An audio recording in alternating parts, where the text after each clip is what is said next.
নমস্কার। Cinema, serial, short film, web series, বিজ্ঞাপন কিংবা তথ্যচিত্র, এই সমস্ত কিছুকেই বলছে চলচ্চিত্র। অর্থাৎ চলমান যে কোনো চিত্রই আমাদের কাছে চলচ্চিত্র। সৃজন, প্রযুক্তি, অর্থ এবং সামাজিক দায়বদ্ধতা একে অন্যের হাত ধরাধরি করে চলছে চলচ্চিত্রে। অর্থাৎ একে ভিন্ন, অপরের কোনো অস্তিত্ব নেই। কারণ এটা একটা মিশ্র কলা। নাচ, গান, আবৃত্তি, অভিনয়, পেইন্টিং, স্থির চিত্র মানে স্টিল ফটোগ্রাফি, এই প্রত্যেকটি এক একটি মৌলিক কলা। কিন্তু মজার বিষয়, চলচ্চিত্রে সমস্ত কলাগুলো একসঙ্গে মিশে যায়। তাই চলচ্চিত্র একটি মিশ্র কলা। মনে রাখবেন, চলচ্চিত্রে সকলেই একের সঙ্গে অন্যে অঙ্গাঙ্গিভাবে জড়িত।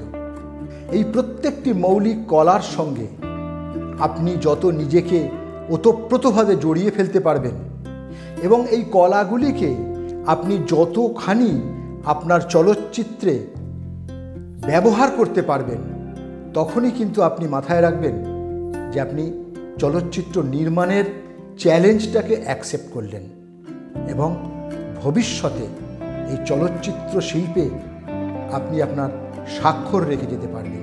দেখুন, চলচ্চিত্র নির্মাণ করতে গেলে কোটি কোটি টাকা খরচ হতে পারে।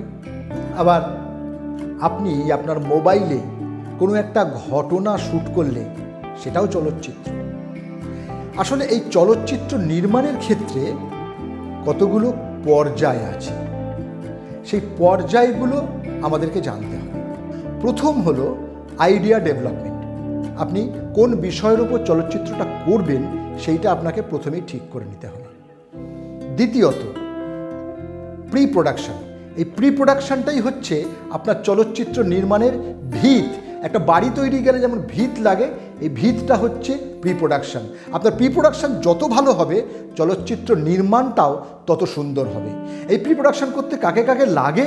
লাগে একজন চিত্রনাট্যকার, পরিচালক, ক্যামেরাম্যান, প্রোডাকশন কন্ট্রোলার, প্রডিউসার বা প্রডিউসারের তরফের কেউ, আর্ট ডিরেক্টর। এরা সকলে মিলে প্রি প্রোডাকশনটা তৈরি করে। প্রি প্রোডাকশন যত মজবুত হবে, প্রোডাকশন তত ভালো হবে। পরবর্তী ধাপ হলো প্রোডাকশন। এই প্রোডাকশানে গিয়ে আমরা অনেককে দেখতে পাই। যেমন আমরা আগেই জেনেছি, আমাদের লাগে director, production manager, cameraman, assistant cameraman, assistant director, art director, assistant art director. তার সঙ্গেও কিন্তু লাগে electrician, trolley setting, assistant makeup man, এইরকম অনেক মানুষ যারা টেকনিক্যালি কাজটা করতে পারে। এবং তার সঙ্গে লাগে অভিনেতা, অভিনেত্রী। এই সকলকে নিয়ে প্রোডাকশন তৈরি হয়। এরপরে যখন প্রোডাকশনটা তৈরি হয়ে গেল, সবটাই ক্যামেরাবন্দি হয়ে গেল, তখন এইটা গিয়ে পড়ে তার পরের ধাপে। পরবর্তী ধাপ হলো পোস্ট প্রোডাকশন। শুটিং কমপ্লিট বা শুটিং মাঝপথেও আমরা পোস্ট প্রোডাকশনের কাজটা শুরু করে দিতে পারি। পোস্ট প্রোডাকশনের ধাপটা কি? এডিট,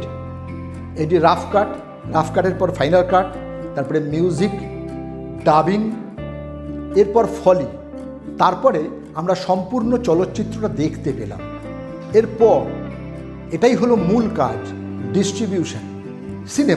সিনেমার ক্ষেত্রে যদি আমরা দেখি, তাহলে দেখতে হবে সিনেমাটা কখন রিলিজ করলে সুবিধা হয়, মানুষ কখন দেখবে। পুজোর আগে? হ্যাঁ, এই ছবিটা পুজোর আগেই ভালো দেখবে। বা কেউ টার্গেট করে সরস্বতী পুজো, কেউ টার্গেট করে দোল। আবার কোনো কোনো ছবি দেখি ভোটের আগে রিলিজ হয়। সুতরাং এই রিলিজ টাইমটা বড় ফ্যাক্টর। এবং তার সঙ্গে হলের যে চেইনটা, কোন কোন হলে রিলিজ করব, সেইটা কিন্তু একটা বড় ফ্যাক্টর। যেমন আমরা টাইমটা দেখব সিনেমার ক্ষেত্রে, সেই সঙ্গে হলের চেইনটা দেখাটাও খুব জরুরি।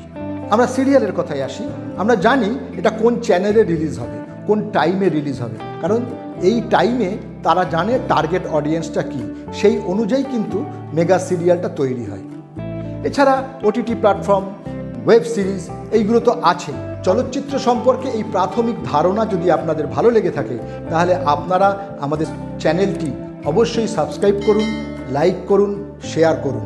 পরবর্তী আরও ভালো ভালো এপিসোড দেখার জন্য কিভাবে চলচ্চিত্র নির্মাণ হয়। নমস্কার, ভালো থাকবেন।